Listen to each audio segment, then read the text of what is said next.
Now you need to know about why the UK economy has changed.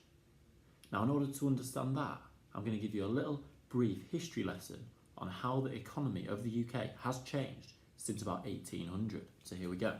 A brief history of the UK economy. Now Britain was one of the first countries in the world to become an industrial nation. And the Industrial Revolution happened here in about 1800. And this is one of the things which made us a world power and has made us a relatively rich country ever since. Now in Britain, the Industrial Revolution was founded on coal mining and the industries which are sort of associated with it, like the steel industry.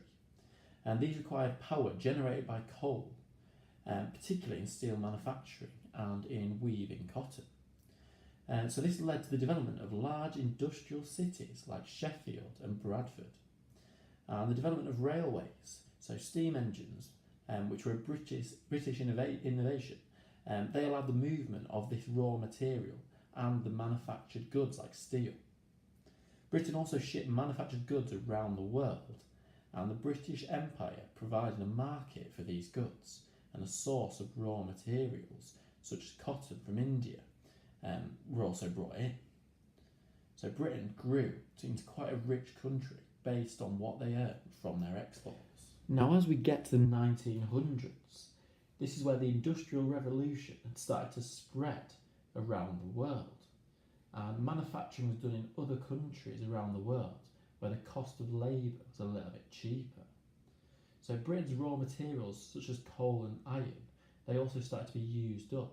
So Britain had to import these from other countries as well, which meant the cost of products was a little bit higher. The loss of the empire in about 1947 also meant that there were fewer markets for the UK to trade with.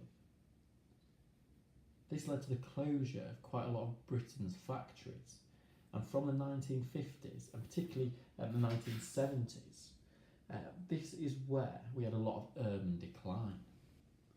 And now as we've moved into the 2000s, this is where the manufacturing industry has largely been replaced by services such as banking and high-tech industry, as you can see here. Now the only issue with this is that these industries are often not actually in the locations that the manufacturing industry was once in.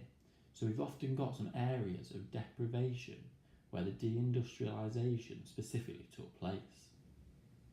Now the reason all this history is important for you is because you need to know about the causes of economic change in the UK.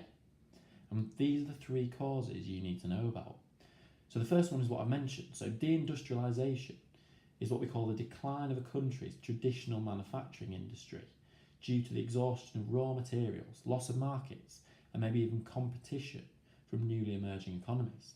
So this is what's happened in the UK, where the traditional industry of iron manufacturing, steel manufacturing and coal mining has been in decline. Now secondly, we've got globalization, and this is the idea that the world is becoming more interconnected, the idea that people can move across the world much more easily, and so can products. So therefore, if products can be made more cheaply in another country, then companies will choose to do that. And that's part of the reason why less products are now made in the UK, because they can be made elsewhere much more cheaply. And finally, we've got government policy, which is a plan or course of action decided by a government to manage issues in a country. And we'll shortly see why government policy is another cause of this economic change in the UK.